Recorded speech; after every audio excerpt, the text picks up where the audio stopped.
Davao del Norte. So, nagparali sa doon. Anong ginawa ng mga gago? Sinuspende. Actually, I'm really surprised kung bakit hindi pa ako suspended ngayon.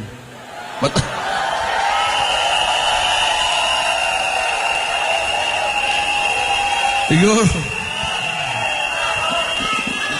hindi nila alam siguro, tama ba, mali ba, tama ba. Pero, okay lang din. I-suspend nila ako, okay lang. Libre yun na bakasyon. Yung mga anak ko, mapasal ko, wala ko iisipin. Hindi na ako mag-take ng leave. Pero, rumors lang din naman yun. Sinuspende nila si Governor Hubahay pagkatapos ng hakbang ng Maisog. Kasi, sa kanila, hindi pwede na magsalita ka. Hindi pwede na may ibang tama or may punto ka. Kailangan sila lang yung tama lagi. Saan yung utak nito mga to?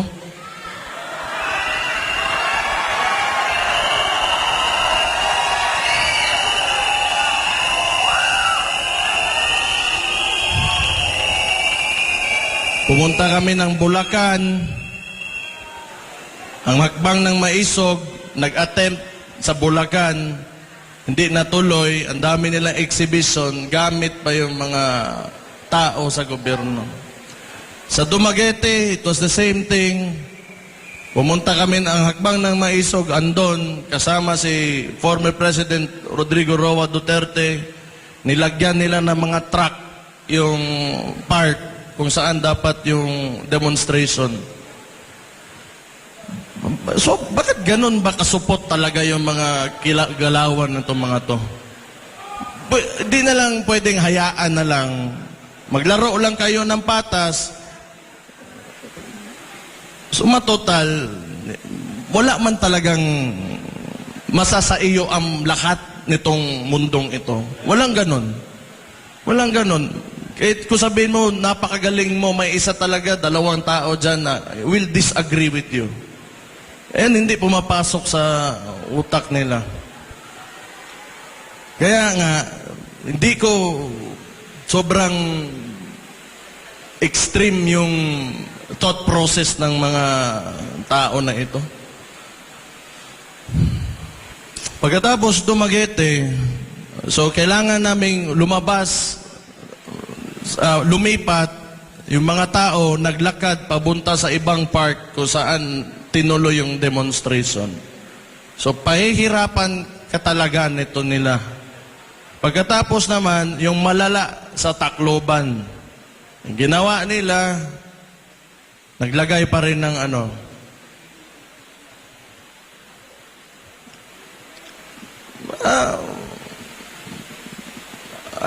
tingin ko lang masadong may insecurity itong administration na ito. Kasi if you are really confident with what you are doing, ano yung trabaho mo at sa mga ginagawa mo at maayos ka naman, so bakit mo pipigilan yung mga ganitong klaseng activities? Wala naman, no harm done. Nagsasalita lang naman, and it is our constitutional right to express ourselves. Siguro may yan. Ewan ko lang, hindi ko lang talaga alam. Kasi hindi rin naman talaga itong si BBM, yung klase ng presidente na he will address, like current issues. Napansin ko lang, pinipili niya lang. And it's, a lot of this, itong nangyari dito, alam ko yan kasi mayor ako. Isipin na lang natin, nasa isang barangay, may nangyayari na ganito. Then, it will be my responsibility and part of my job. Kung tatanungin ko, what is the problem? paano natin ayusin yung problema na yan? Paano natin para matapos na lahat at mapayapa tayo ang lahat? Pero wala akong makitang attempt talaga from this administration na gawin yon. All they do, pagkatapos ito, marami na naman yung mangyari sa Davao. Katulad nung, ito talaga. Ako, mayor ako. Ayaw ko yung mga tao sa Davao, bangag. Ayaw ko ng drugs, di ba? Ayaw ko ng mga tao doon kumakain ng sabo o ano-ano dyan. So, you know, wala naman talagang sinabi ko, I'm declaring war on drugs. This city is against drugs. O anong ginawa nila? Nirelieve nila 36 ka pulis. Wala naman ako inutusan. Tanga talaga.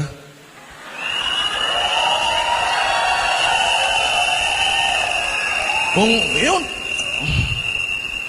kaya nga, it's really confusing. Hindi naman masama yung intention ko na siguro masama kung involved ka in illegal drugs. But, you know, for the people na ayaw nila na kumain ng sabo yung anak nila, yung kapatid nila, ayaw nila mag-shrink yung utak, bakit, why is it an issue for them? Itong DILG. Bakit ang dami yung maniobra para... Pakialam nyo ba kung yan yung platform ng Davao City? Ayaw namin talaga ng droga.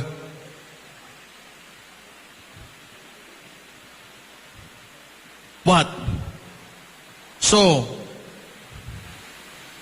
does it mean that you are supporting illegal drugs?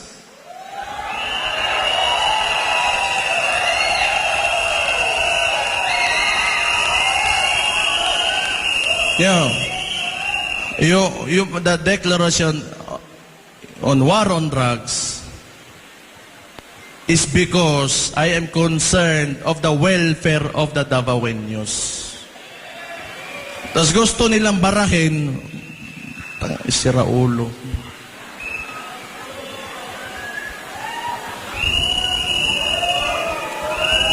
Ang daming, tapos read, eto pa, ang nangyari doon, yung ginawa nila sa property ni Pastor Kibuloy,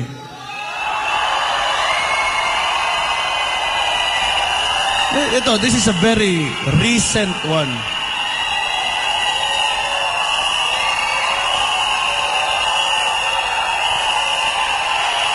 Makinig kayo. Dali lang.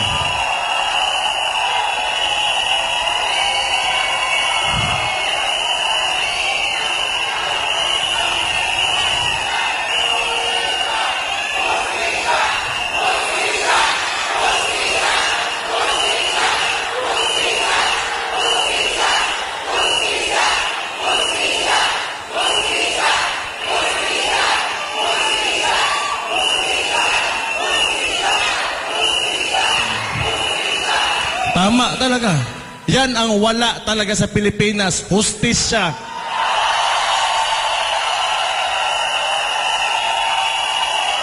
Mr. President, pakinggan mo yung mga tao mo.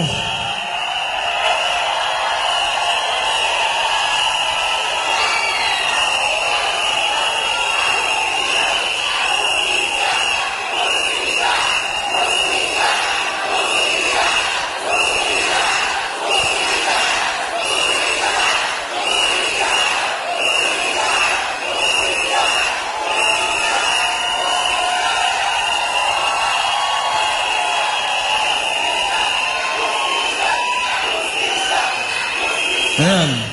Oh, kaninong kagagawan to? Huwag nyo sabihin yung regional director. Oh, huwag nyo sabihin ako. Huwag nyo sabihin yung Chief PNP. 3 rehiyon ng mga police andon just to apprehend one person. Excessive show of force talaga. What? Are you trying to intimidate us? Mahiya naman kayo, putang ina nyo.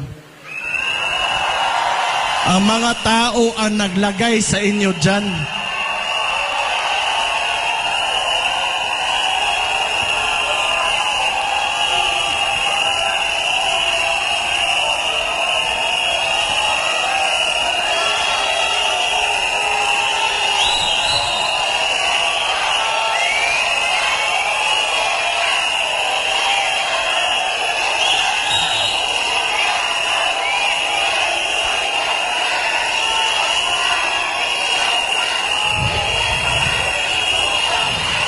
Tapos ngayon, ang ginawa nila, imagine this.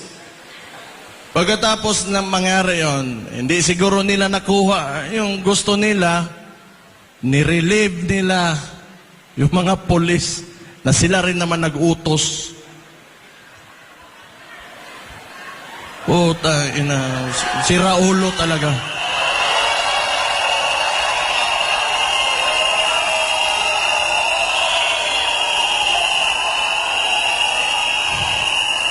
Kinontradict lang nila yung kagagawan nila. Kinokontradict lang talaga nila sarili nila. Tapos ipapalabas nila, wala naman talaga itong ginagawa, itong administration na to. Alam nyo saan magaling ito? PR lang. Lagi lang, kasi hawak nila mainstream media, lagi gusto nilang utuin yung sarili nila na everything is all right and walang problema. Yan lang talaga. O, sige. Puta.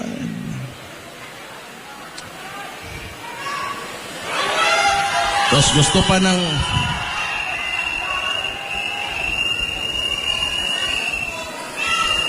Ngayon, gusto pa ng gulo. Yung, with China.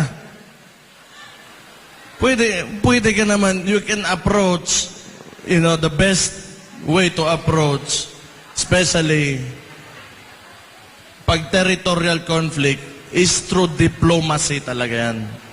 Sino ba naman gusto nga makipagpatayan ka dyan? Nagsalita na nga yun dito kanina. Andito yun, di ba? Yung fisherman natin na galing na sa kanya, sa sarili nilang press conference at sinabi sa mukha nila talaga na noon, nakakapagpangisda pa sila doon, ngayon, mas nahihirapan sila. Huwag niyo sabihin, bayad yun.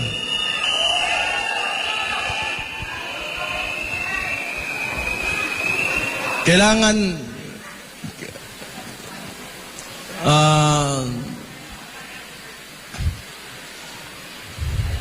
may naalala lang ako. Buti pa kayo, mga ordinaryong Pilipino, mga Kapampangan, at saka yung mga dumayo dito, hindi kayo takot.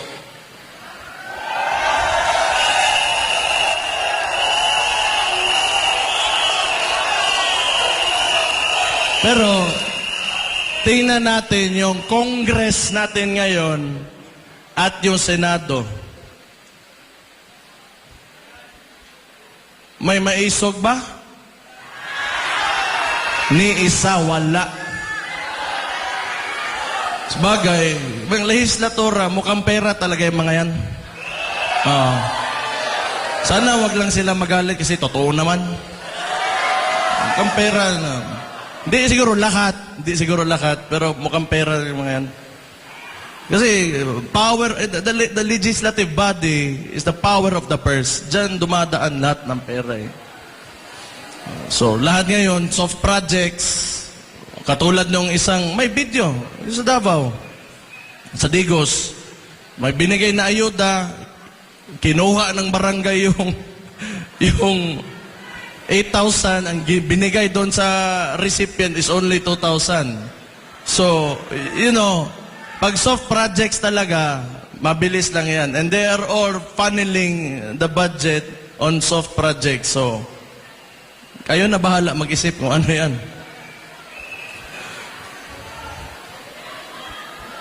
Ikaw, Bongo.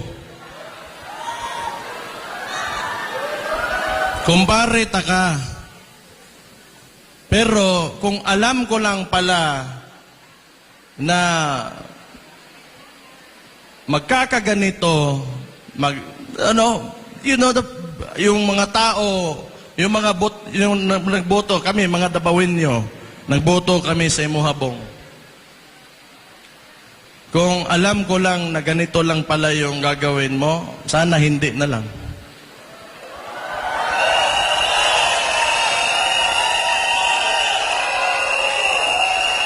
Sa totoo lang. Ako, yung iniidolo ko talagang senador, si Miriam, Defensor Santiago, the late Miriam. Purya hisgot lang kasi wala na yung tao, pero iniidolo ko talaga. Yun talaga yung hero ko. Pero unfortunately for us, mas napabilib pa ako nitong si Risa Contiveros kaysa ni Bong.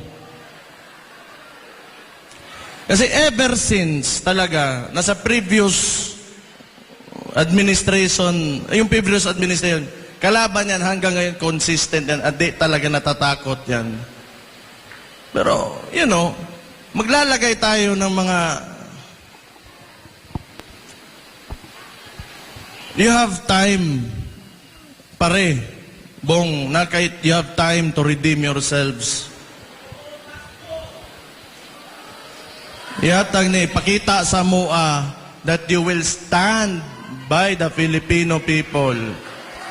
Show your love, yung pagmamahal mo sa bansa, na mas umaapaw pa kaysa sa pagmamahal mo sa sarili mo. Kasi hirap na yung mga tao ngayon.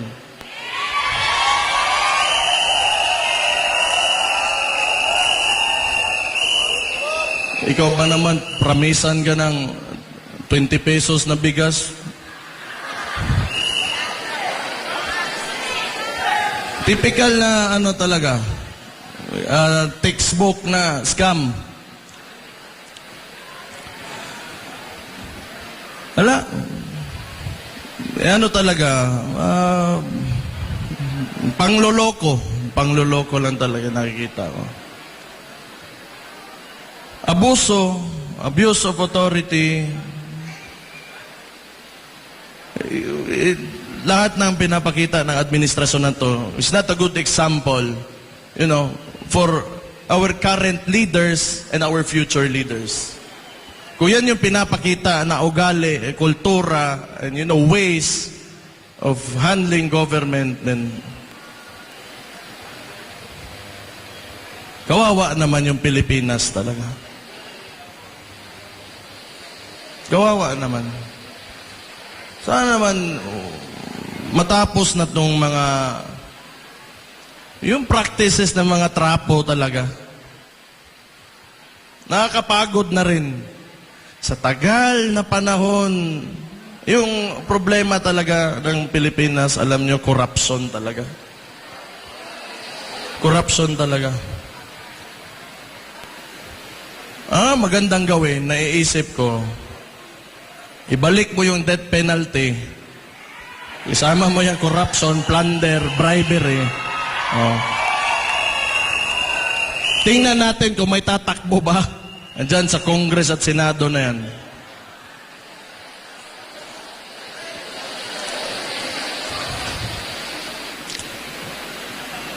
Kung nakikita nga, mga elected officials, ikaw yung boses ng tao and you're in a national position, and you should be saying something.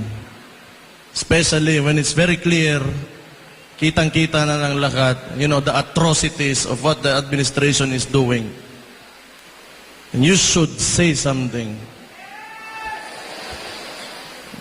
Wala, di tayo na lang. Kaya pa?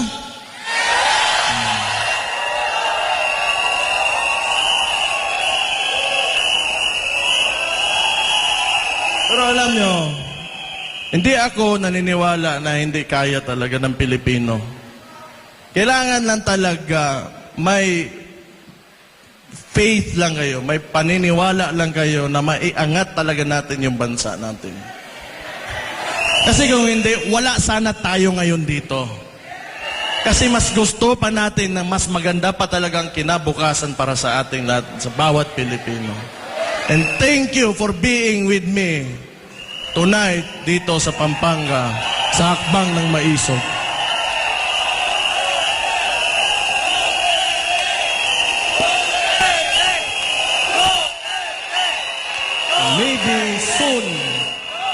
Maybe soon, you know, yung mga anak natin, yung mga our grandkids, yung mga apo natin, they will be living in a better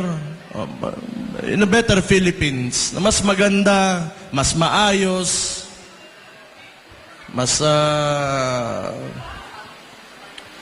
maligaya na Pilipinas.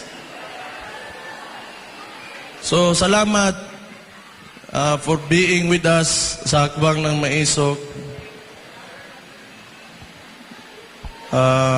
Ituloy nyo lang. We share the same sentiments. Gusto natin ng maayos na kinabukasan at may seguridad para sa mga susunod sa atin. The future generation. Yun talaga yung mahalaga. Someday, hindi na nila pagdaanan pa yung mga dinadaanan natin yan. We should give them, you know, better problems than what we have now. And I think that is the ultimate goal and our ultimate responsibility as parents and as elders sa bansang ito. So, kailangan sama-sama talaga tayo